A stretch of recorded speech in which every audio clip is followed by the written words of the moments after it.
welcome to our second episode of the hidden pressure behind the customer service mile. And as we have done our first episode, and I know you have really learned a lot from what Hannah has taught us, we go to direct the second episode. And in our second, as we start this episode, Hannah, I'd like us to talk to the customer service experience officers there. And I would like us to talk about self-care. Mm. In the first episode, we have focused on how the organization can support this staff, but then how can somebody take a personal initiative in supporting themselves while doing their work? Yes. Yes. Okay, great. I like that question. Now, as I said, yes, you have to take care of you. Mhm. What are the ways of taking care of you? There are so many things out there, like you can go running, you can take a walk, you can spend time in nature. Some people like to meditate. Some people like to go to church and pray. And all these are amazing. And everybody should be doing all these. But when you're face to face with that customer and you're triggered, you can't really excuse yourself and say, Let me go to pray let me go to Karura and come back. take a walk and come back. Hey, there's a chapel down the road. Let me go pray and come back. So that's why I like to divide it into two. Those ones that you can do after work, and please do them after work. Don't go jumping straight from work straight to Netflix or whatever. Have that me time where it's just you and. Do you want to go for a walk? Do you want to go and close yourself in a room and just meditate? Do you want to go to church? Whatever it is, do that. Do that. That's very important. Now, the other side is what can you do in that moment? In that moment where you cannot excuse yourself and say, let me go to Karura and come back. So I also deal with that a lot. And I think I mentioned in the first episode about going into empathy. When you're dealing with this customer, how do you keep yourself cool? In emotional intelligence, we say, that self-awareness and stay cool, but how? How do you do that? So that's what I talk about a lot. It's part of positive intelligence.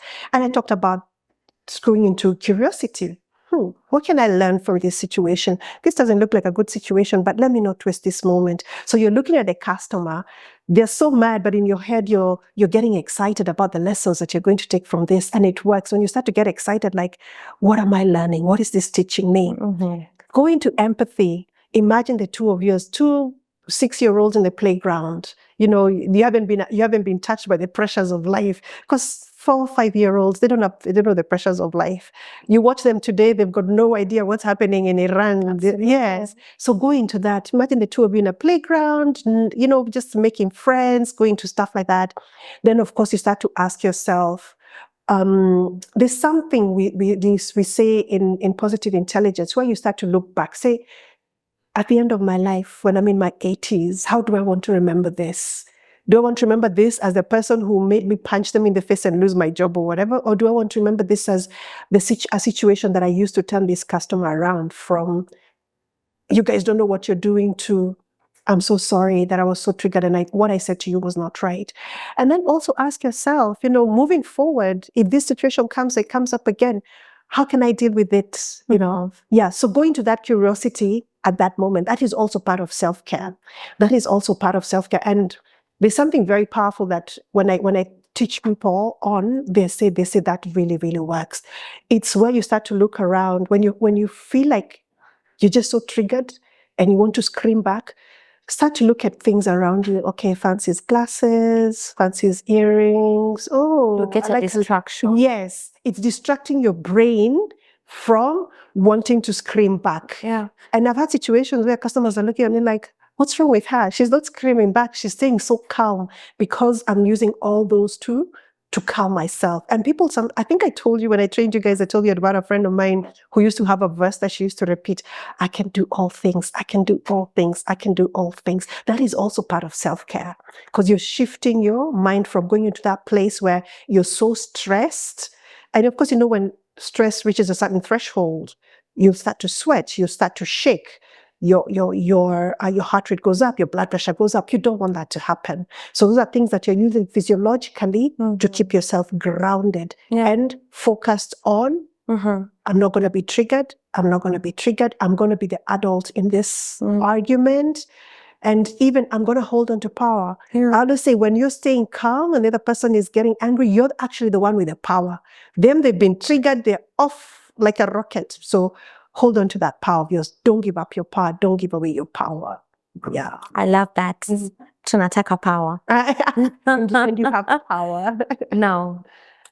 Sometimes the smile in the customer service people does not fade because of the external factors. Sometimes it fades because of the internal factors. The people around you, the colleagues, your immediate boss, your supervisor.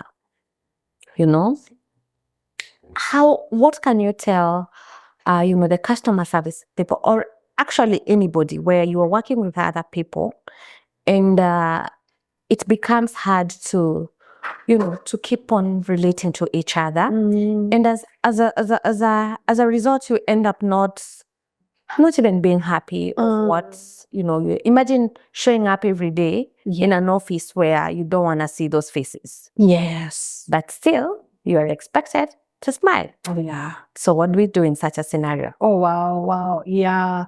That goes down to conflict management. And one thing we have to accept is that conflict will always be there.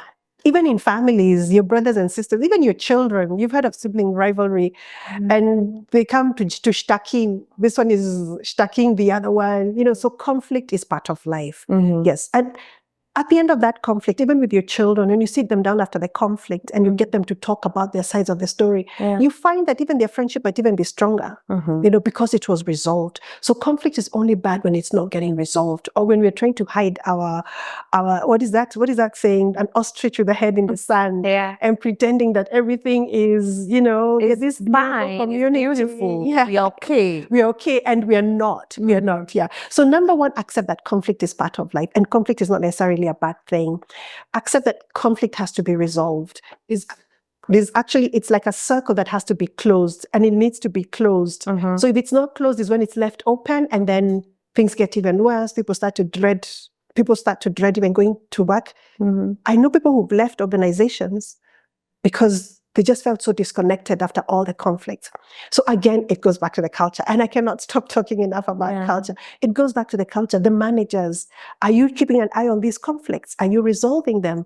The same way you call your two kids that have had that conflict. For sometimes let the conflict, sometimes it just resolves itself. But if it reaches a threshold where it hasn't resolved itself, even with your kids, you have to call them. It's the same thing in the office.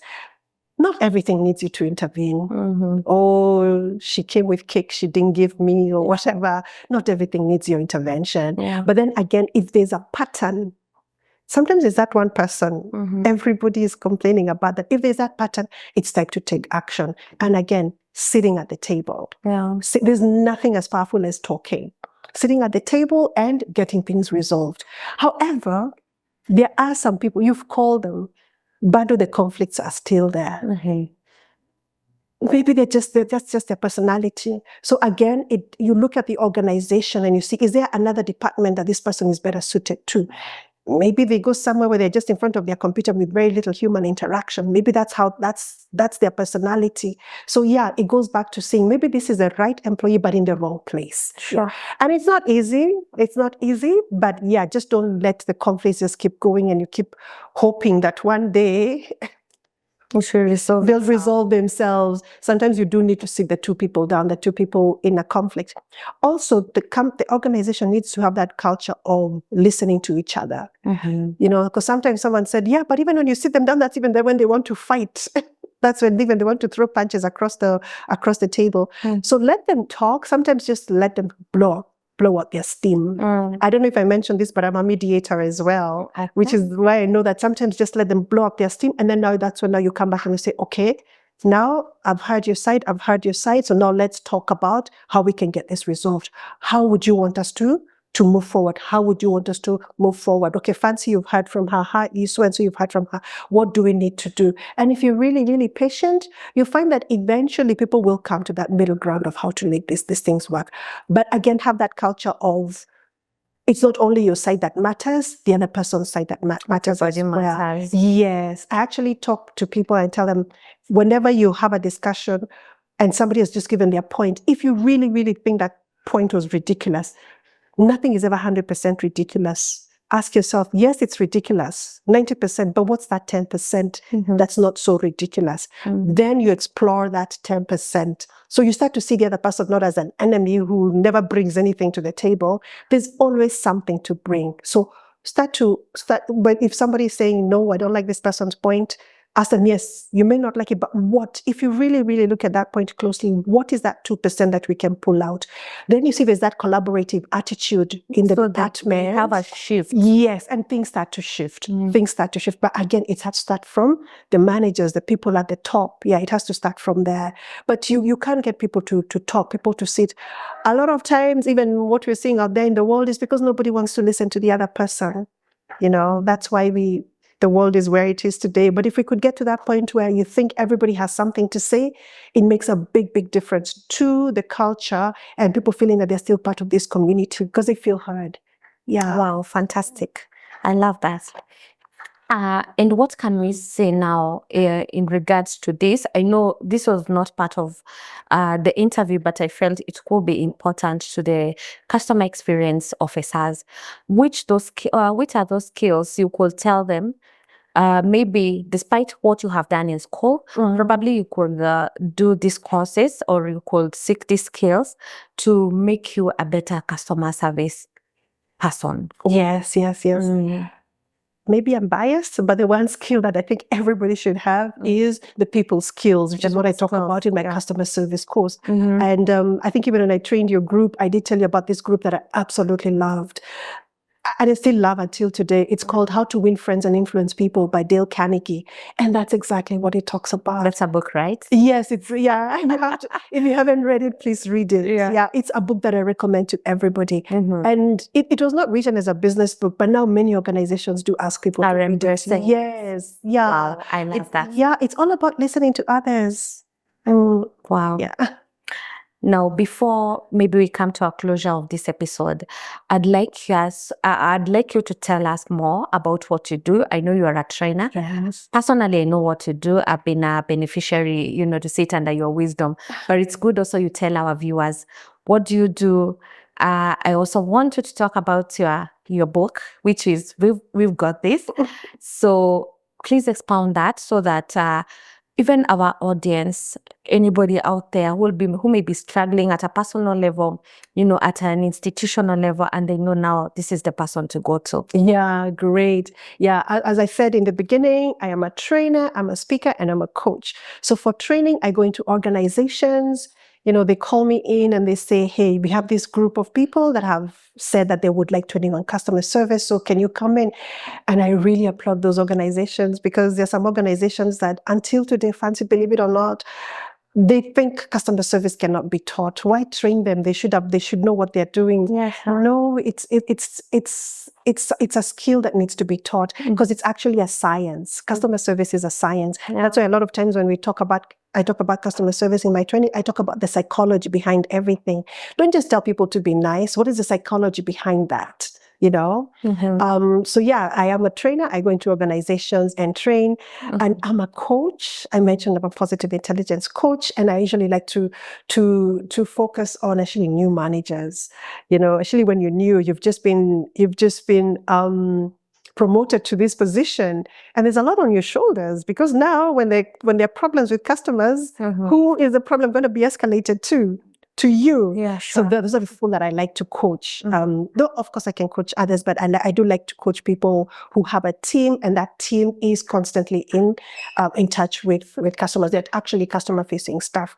And then I'm a speaker. I do a lot of keynote speaking, and of course my keynote speaking is always around the customer and customer service and self-care. That is my passion. And of course my book. Every time I'd walk in for training, at the end, I'd ask any questions, and there'd be questions. Oh, do you have a book?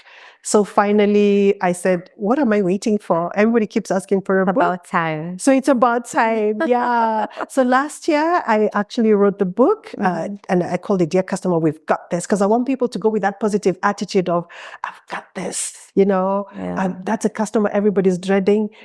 That's self-talk of, nobody wants to deal with that customer. I've got this. Everybody get out of the way. I've got this. If you go into it with that can-do attitude, it really makes a difference. Because somebody said, that's a weird title. It's weird deliberately. Yeah, because that's what I want us to keep saying in our heads. If you're a team, have that team meeting and end it with, okay, everybody, let's go out there. We've got this. That's where Wow. it comes from. I love that. It's a very intentional, title. I love it. And guys, you could tell us where we could get this book. Yes, the book, if you're in Kenya, you can get it from Nuria Bookstore. The people who've ordered, I've asked people to give me feedback, and they've said that Nuria is they're very, very efficient. They're very, very efficient. They deliver it within 2 days within Kenya. If you're outside Kenya, you can get it from Amazon. Also on Amazon, I've got a digital version. So yeah, it's like instant. You just pay for it, and you get instant access. Okay. Yeah. And how much is the book going for? The book is 997 shillings. Yes. Okay. Yeah. Okay. So yeah, this one you must read. It's a must read. It's a must read. Yeah. Now I'm going to open the Johari window for you. We go to the fun question of this episode. And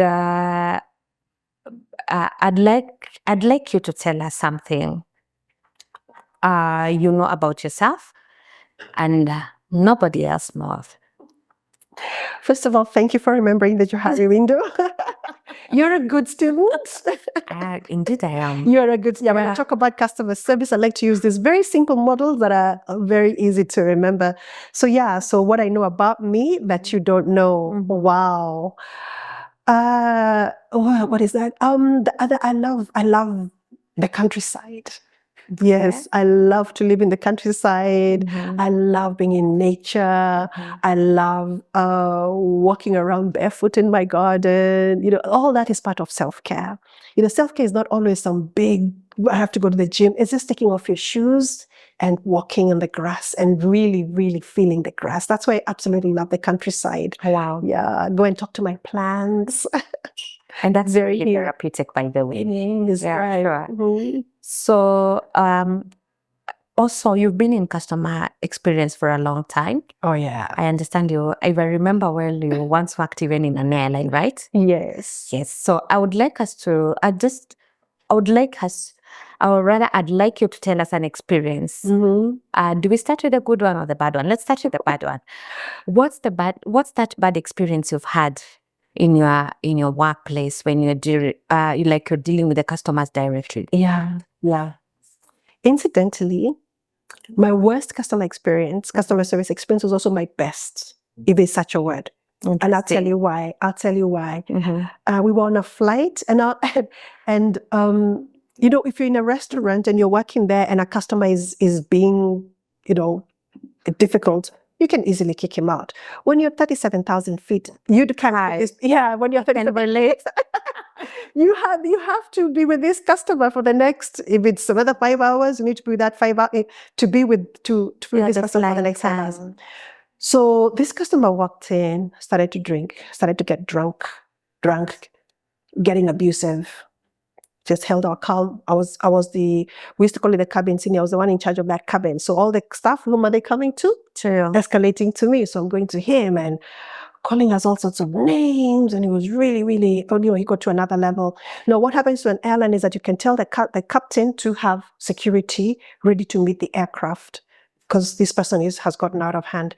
Anyway, he got to a point where he got so drunk, we had to say no to alcohol. But because he was so drunk, he fell asleep. And we're like, oh, thank God. Before he told the captain to have security on standby. So the good thing is he didn't get aggressive, but he was getting verbally abusive. Now, when we're about to land and we're getting everybody to put up their seat back and to fasten their seatbelt, the guy wakes up, he's like, oh, we're landing. We're like, and then the guy starts to cry. I mean, his eyes are just, I'm talking about the ugly cry, like, and we're like, aye, now what's going on? So I was like, something just told me to go up to the customer and just speak to him. Is everything okay? Because don't forget, he doesn't know, but security, the captain's already called security. That's when he goes, actually, the last time I was in my country, we just had a newborn. The newborn had complications, but I had to go back to work. So now I just got a call that my daughter had died. Yeah. Now, this explained why he had been so obnoxious to start with. And he was like, I don't even want to go. I don't even want to go. I'm coming here for my daughter's funeral. I barely even got to hold her because as soon as she was born, she was put in an incubator. And now here I am. That's what I'm saying. Every time somebody is acting out of character, maybe there's something going on. And every time I see somebody who's just mad, I always remember that incident. What if? Because now we went in to explain to the captain, a lot of empathy. So now the security that was supposed to meet him to put the handcuffs and take him to the, I guess, airport cell, actually escorted him to his family. Because now we told them, actually, this guy's not okay. Please walk with him, go with him through security, through immigrations, and make sure that he's handed over to his family, And he actually wrote to the airline and thanked us because he said the way he was not okay. They say sometimes stress reaches a certain threshold, people act crazy. He said if they had not escorted him, he was just acting crazy in the airport. He could even be suicidal. Suicidal.